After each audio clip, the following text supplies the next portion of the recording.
Morning, class. I just thought I would do a brief pre-recorded meeting here or lecture, however you want to look at it. If you look, I'm looking at our lesson page on your Blackboard. And one thing I want to sort of stress, I might have stressed it last week, but I need to stress it again this week, is that because you're taking a strictly online course, and that's where, you know, this is the same stuff if you're taking other online courses as well. You're going to need to create a ProctorU account. Usually you just need to create one. If this is your only online course, you're going to have to create it for this course. If you have a math course or a science course or another course that, you know, 100% is online like this one is, you're going to have to create a ProctorU to be able to take whatever Proctor event that is scheduled for you to take. Now, for us, it's going to be the final exam. And as it gets closer to that, you know, first or second week of December, when the final exam is going to be given, I will let you know a little bit more about the structure and the format. It's going to be a little bit different than the first two exams, just because ProctorU only allows you 60 minutes to do a test. So instead of giving you 2 hours, like I'm basically doing for essay or exam 1 and exam 2, ProctorU is only going to give you 60 minutes. So I'm going to have to scale down what I can give you in that amount of time.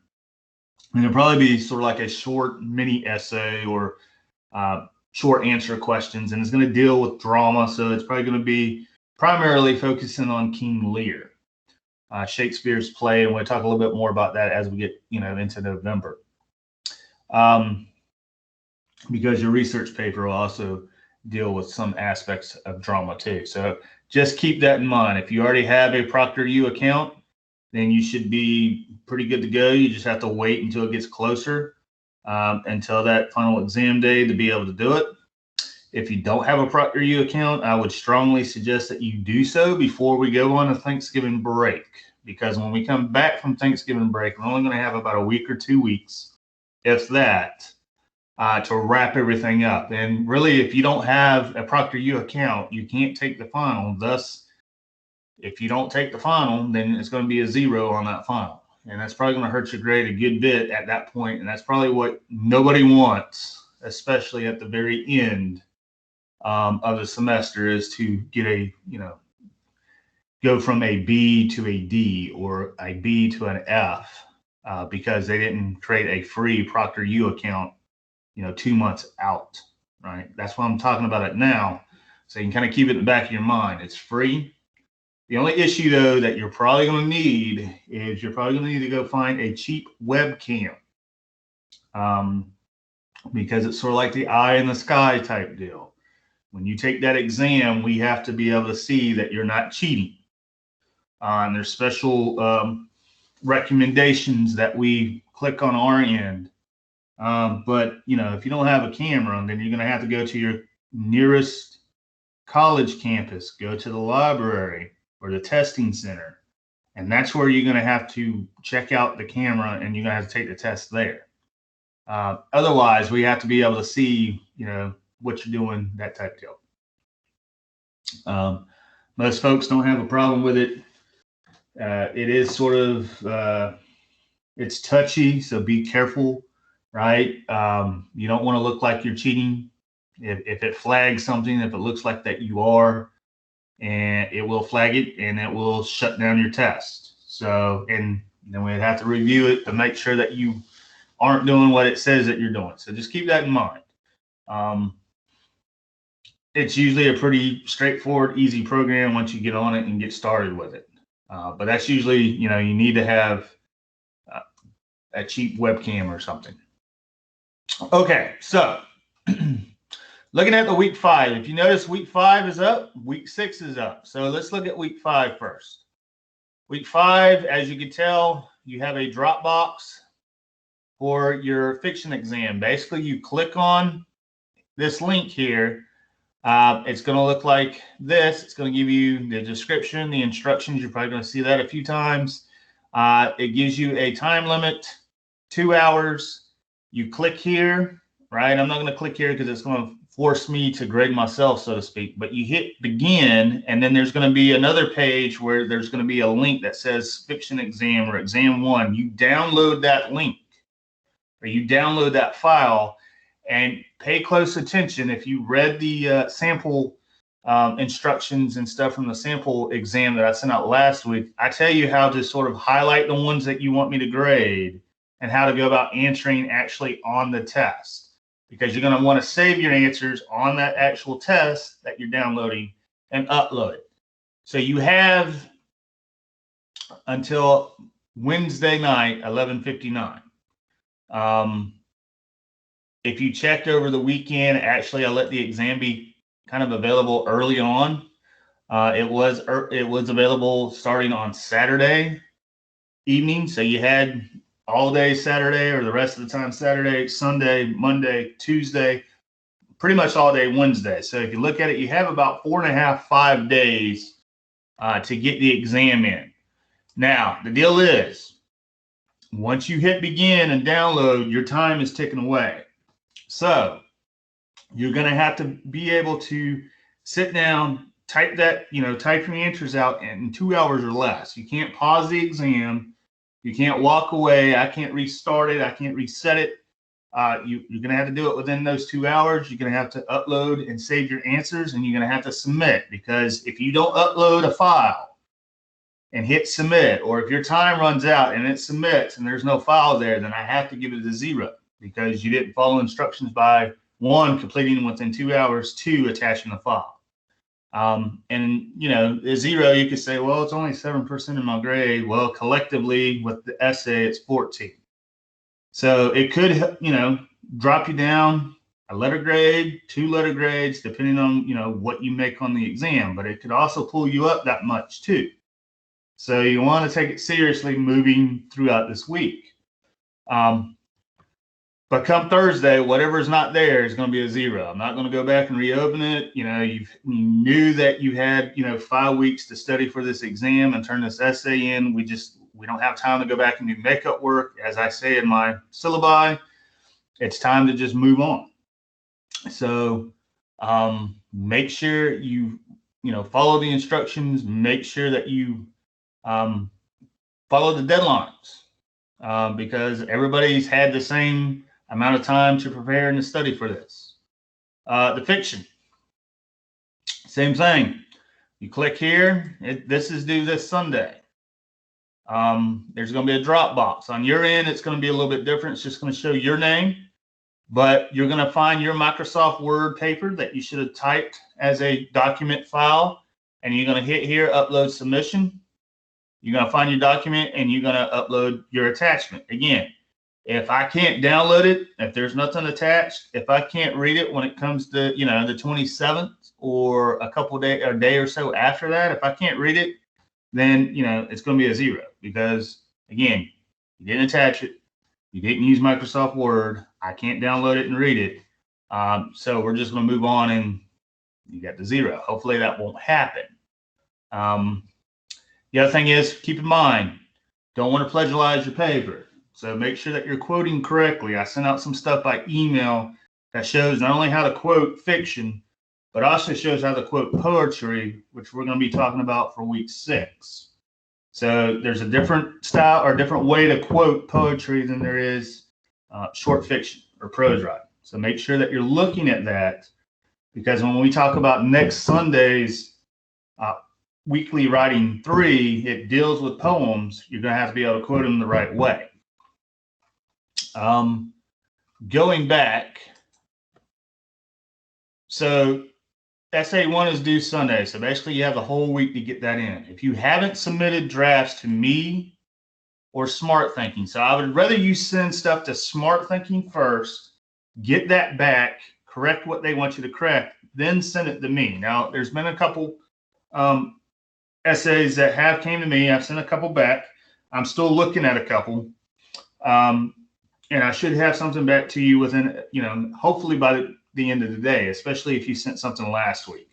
And I apologize for that. It's just I've been, 5 or 6 other classes with essays and other rough drafts and trying to get the first grade checkpoint in and all that stuff. And then, grading these weekly stuff. It's just sometimes it gets sort of overwhelming on my side as well. So if you sent something essay 1 wise, you should get something back within, later today, definitely tomorrow, if not sooner. If you haven't, being that the due date is the 27th, the last day that I can look at rough drafts from anybody will be by midnight this Friday. So if there's something in there by midnight this Friday, you should have something definitely by Sunday. But I'm not going to be able to read rough drafts on Saturday. I'm not going to read them on Sunday because by the time Saturday and Sunday come, I'm going to go ahead and be in grading mode. Grading mode to finish up exam 1 if I need to finish up any exam grades. Grading mode to finish up maybe grading some of the early essay 1s coming in for this class or some of my other essays coming in my other class. So you could try to do smart thinking maybe over the weekend. I would suggest that you probably do it before Saturday because, again, sometimes it takes a 24-hour period. You don't want to wait until, let's say you turn it in at 9 o'clock on Saturday night. Well, it could be 9 or 10 o'clock Sunday before you get it back. Well, deadline is 11:59. Are you going to be able to revise and submit a paper that's 4 to 5 pages long in less than 2 hours? So I wouldn't set myself up for that type of stress. So again, what I would suggest is that you send me a draft and you send Smart Thinking a draft at least by Friday. The more you send, the better. Again, they're strongly optional.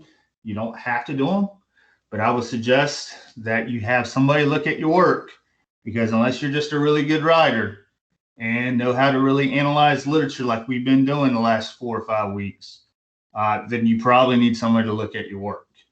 If nothing else, how to really style the works cited page or how to quote, either the prose writing or the poetry that will be coming up the next 4 or 5 weeks. Are you, fixing comma splices and not writing in run-on sentences, that type stuff. So just keep in mind, I need that stuff by this Friday midnight if you want to send me a draft. Otherwise, just make sure that you get it in by 11:59 this Sunday as it relates to essay 1. Exam 1, again, it needs to be by Wednesday, 11:59. Because after that date, the Dropbox is going to disappear and it's just going to be graded as a 0 if there's nothing there or if I can't download your answers and that type of stuff. The other thing is about week 5 is if you look, I've already put stuff up about essay 2. I already put stuff up about your poetry exam, which is basically exam 2. So essay 2, once you start reading that, is going to be really with our next unit, which is poetry. Basically, the next 4 or 5 weeks is nothing but we're looking at verse, we're looking at poetry. Essay 2 is pretty much due on the 25th of October. There's going to be a Dropbox, just like there is for essay 1 during that week's folder. By 11:59, and we'll talk a little bit more about that as it gets closer to week 10. I give you a sample poetry exam. So if you want to go ahead and sort of download that or save that, as we get closer to week 5, we'll talk a little bit more about that. But that's pretty much the next 2 big assignments. Poetry essay, poetry exam, basically week 10. So if you think 5 more weeks from this particular week. The other thing that you need to know, poetic devices to know. This is sort of the lingo, sort of like the lingo I gave that first week or so about short stories. This is the lingo that you're going to need to know when it deals with talking about poetry, when it comes to discussing poetry, writing about poetry. Do you need to know every single one of these terms? No, but you probably need to know a good bit about them, right? About some of the major ones that we're going to sort of focus on. This will help you when it comes to studying for the poetry exam the first week of November. This will help you when it comes to writing The next essay, which, toward the end of October. And remember, this next essay has to be 5 to 7 pages in length. It's because you're comparing and contrasting at least 2 poems of your choice that we will be reading throughout the next 4 or 5 weeks. So make sure we'll start looking at this a little bit more probably next week, but it's there that you can go ahead and download. It's there that you can go ahead and print off and save. Same thing with the poetic devices to know. This is the other thing that you need to sort of keep in mind. It's the, I think I sent this out by email last week as well. It talks about the whole deal with MLA format and style. Make sure that you're setting up your essay 1 and 2 in your research paper, sort of in this particular pattern and template. Keep in mind, review what plagiarism means. If you get caught cheating, copy and pasting the paper, buying a paper offline, if you don't quote properly, if you don't provide a proper works cited page, that could be, grounds for plagiarism. First offense, going to be a 0 on that assignment. Second offense, you get an F in the class and possibly get suspended or kicked out from college. Usually most folks don't go past the first offense. But if, there's a lot of times that you can avoid either one by getting help from the writing center, by any tutors in the library, by talking to your instructor, by just reaching out, because we can't read minds. So we assume that you know how to quote properly. We assume that you know how to paraphrase and summarize stuff. And we assume that because at some point in 1101, you should have written a research paper. You should have written some sort of research paper about literature, about poetry, about that stuff, somewhere between K through 12th grade as well. And most either use MLA or APA format at that point. So still, whether you quoted in APA or you quoted in MLA, plagiarism is plagiarism. There's a way to style quotations. So if you forgot, it's been a while, you need reinforcements and refreshments on this as it relates to essay 1, then you probably want to focus on, page 3 or page 4, right? Or page 5. So there's a lot of different pages here that you probably want to go back and look at. Obviously, as it relates to prose writing, the first 6 or 7 pages are probably the best way to, look at. When we get to drama and poetry, it starts on page 8 and goes through toward the end. So that would be something you want to look at. This is your works cited page. If you use easybib.com, it will help you if you sort of go through and put in what it needs.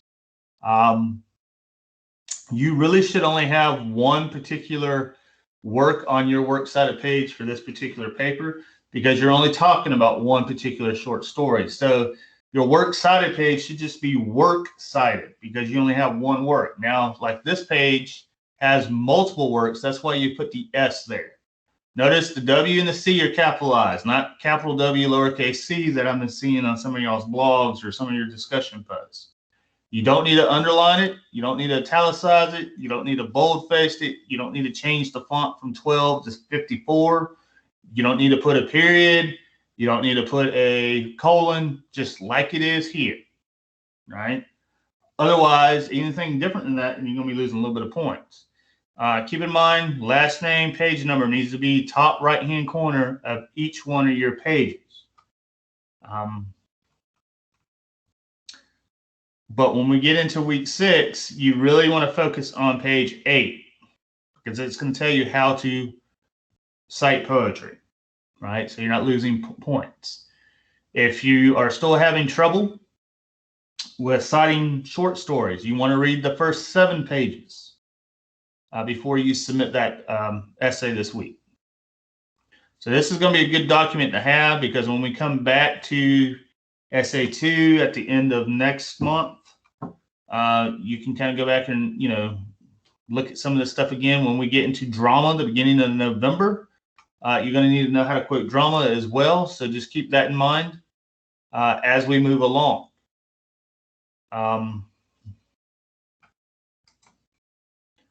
Okay, so that's pretty much really what we're looking at here for week 5. So really only 2 things: fiction exam, fiction essay. The other things you want to download and keep, because we will start looking at them a little bit more in detail starting week 6. If you go back to our lesson page and look at week 6, we have some more handouts, poetic imagery, stanzas, and these are the poems, right? So for next week, you got 4 poems basically in a form of sonnets. You probably read some stuff about Shakespeare sonnets, but these are a little bit different. These came before Shakespeare, Spenser and Sidney. We will talk a little bit more in detail, definitely next Monday and next Wednesday, about these 2. But if you click here, it's going to take you to the poem, right? Now, don't be so naive to think, well, darn, with these short stories we read, some of them were 5 pages or 30 pages or 7 pages. This poem is only 14 lines. It's not even half a page. Keep in mind, some of these poems will be shorter. Some of them will be longer. Some of them will be sort of middle length. But just because they're short, don't let that sort of put up the false flag. Oh, there's not a whole lot that we going to be talking about in this poem. That's where you're wrong, because just because it's short doesn't mean there's not a lot of stuff.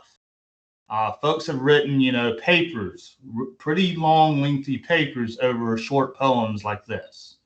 So that's why I'm saying don't let your guard down and say, well, I can just write a couple sentences and be done. Well, depending on what the question and that type of stuff is, you might not be done, right? Somebody could probably write or has written, 3 or 4 pages just on this particular poem right here. So just keep in mind, don't let that don't let the appearance of a poem, just because it's not as long as a short story, fool you about what's all going on as it relates to the context of the poem. So you got a couple more, right?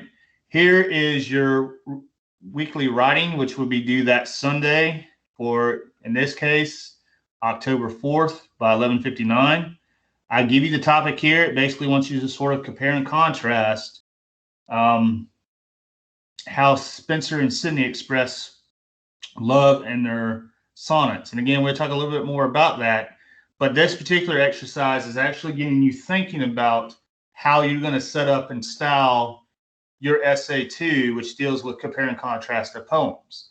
So think about that. You might start to see some good gems here that you can use. You might want to use this essay or this writing 3 to sort of extend a little bit more. Maybe you can make this into your next essay with a little bit of work and a little bit of tweak. It's just up to you, but we're starting that exercise so everybody can sort of look at the, get used to finding similarities and differences, finding the rhyme scheme, finding whether, is it written in iambic pentameter?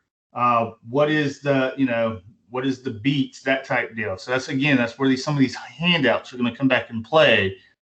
Because when I ask those questions on the quiz, maybe in another week or so, or another writing assignment, or in the essay 2 coming up, or the exam 2 coming up, you're going to be able to understand what I'm talking about, because we understand each other's lingo when it relates to poetry. So again, just keep that in mind. We probably will not have a record or a Teams meeting this week, just because there's really nothing to discuss, but for you to finish up essay 1 and turn that in by Sunday, and finish up exam 1 and turn that in by Wednesday. Now, of course, you can always email me drafts and that type stuff, but I don't want to take up too much time in discussing anything really new, because you only have 2 things that you really need to turn in at different times this week, and I really want you to focus on that. Otherwise, if you turn your exam in or your essay in early, I will go ahead and grade.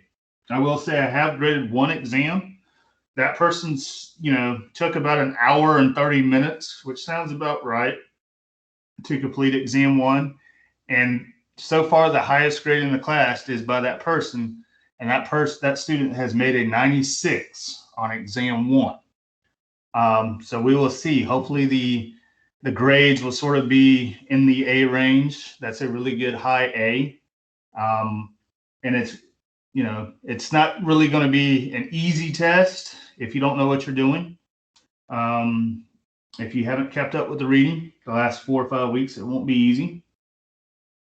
But it's sort of that mid-level test. I mean, if you have kept up with the stuff, you've been asking questions, you've been sending drafts, then it will be easier to get through, right? And the only thing I can say is good luck, because I mean, we've had a chance to look at the sample exam. Some of y'all asked questions about that. Some of y'all haven't.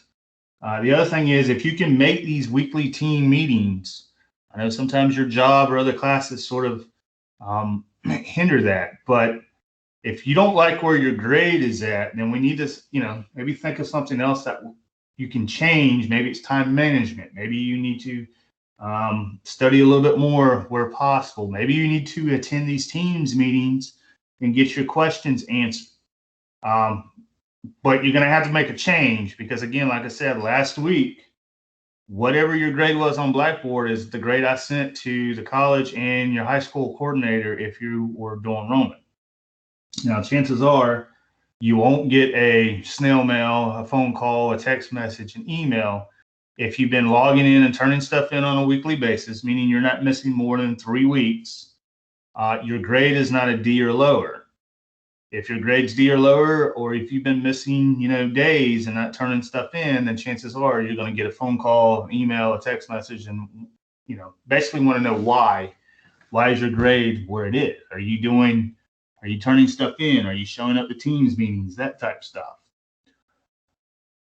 And I say that because in 3 more weeks, when it's midterm, which is about the second week of February, or October rather, I have to turn in another second grade checkpoint. And by then, we're basically 8 weeks into the semester. Basically, you've been in the fall semester for 2 months. So it's sort of telling you both grade checkpoints. The first one and the second one are basically say, hey, do I have enough time that I can pull my grade up to passing, and keep it passing after week 8? Because if you get to week 8 and you're missing a lot of assignments, or you're not showing up for, like teams meetings, and, not logging in when you need to, and not doing really well, your grade is basically a D or lower, then you have until the 27th of October to really think about whether you want to stay in that particular class or not. Meaning you can withdraw before the 27th, and it'll just be a W on your transcript, which just means withdrawing. It probably would not go against any financial aid that you have coming in the spring. However, if you wait until after the 27th, let's say you want to withdraw on November 13th for whatever reason, well, you're going to get a WF on your transcript, which means withdraw and failing.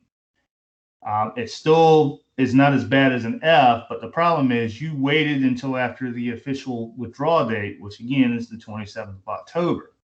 Now you may not get any financial aid money coming in the spring. So don't, set yourself up to not getting any money, or set yourself up where you're going to be failing the class or withdrawing the class and having to retake it anyway. So we usually offer this class yearly. For some folks, they may like the more hybrid or face-to-face traditional class. Hopefully those will returning soon. Because online is not, for some folks, online is not an easy endeavor to do. And a lot of this, we sort of need the, back and forth with group discussions, with class discussions, which is the reason why I sort of do the one pre-recorded meeting at the beginning of the week, and then sort of try to get more people to come in on the afternoon discussions on Wednesday. But again, like I said, we can't mandatory these meetings. But if you're having trouble and nobody's emailing me, like I said earlier, I can't read minds. So I'm just going to assume, because I'm not hearing from anybody, that everybody's read the story, watched the videos, looked at the handouts, and knows what they're doing. So until you can, if you're able to meet, right? That's probably the easiest and the better, better for both. If you can't meet but have questions, then email me as soon as you start thinking of these questions. Because again, I can do stuff, 6 or 7 days out. I can't do a whole lot if the exam is due in 2 hours and you're just starting and don't know really anything what happened in the last 4 weeks. I can't do much if, you know, SA1 is due on Sunday 11:59, but you're having issues at 10 o'clock Sunday night. Well, again, you've had, you know, nearly 5 weeks, 4.5 weeks to get help. And this is the first time I'm hearing that you need help. So you need to start speaking up a little bit more if you need help, right? If you don't need help, great. But I'm here if you do. Otherwise, we're probably going to end it there. We will have another pre-recorded meeting next Monday that looks more probably at the first couple of these sonnets. We'll probably deal mainly with the Spencer sonnet, sonnet 3 and sonnet 75 on Monday next. And then we will finish up the sonnet section with Sydney 1 and 45 next Wednesday with our teams meeting. And anytime that you have any other questions about the handouts, right, of week 5 or week 6 as it deals with the poetic elements, we can talk about that too. Otherwise, good luck with the exam. Good luck with paper. And as we go through week 6 and week 7, you can go ahead and start have a general feel how exam 2 is going to look. And possibly you go ahead and have a couple, you know, picks of the 2 poems that you want to do your 5 to 7 page essay to, which will be due toward the end of next month. Otherwise, email me if you have any questions. Have a good weekend. And like I said, I hope to have at least these exams graded before Sunday.